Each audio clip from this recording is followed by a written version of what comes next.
Alamat ng Sampaguita.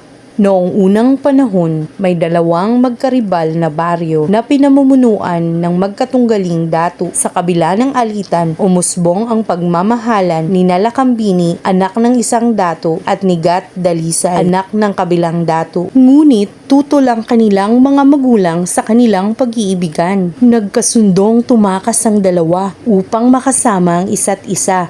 Ngunit hindi natuloy dahil sinalakay ng mga kaaway ang kanilang baryo. Nasugatan si Gat Dalisay at hindi na nakabalik. Si Lakambini naman ay araw-araw na naghihintay sa kanilang tagpuan hanggang sa siya'y pumanaw. Dala ang pangakong sumpa kita. Nakalaunan ay naging pinagmulan ng salitang Sampaguita. Sa kanilang tagpuan, tumubo ang isang maliit ngunit napakabangong bulaklak na puti ang kulay at tinawag itong Sampaguita na sagisag ng wagas at tapat na pag-ibig. Itinuturo ng alamat ng Sampaguita na ang tunay na pag-ibig ay wagas, tapat at handang magsakripisyo.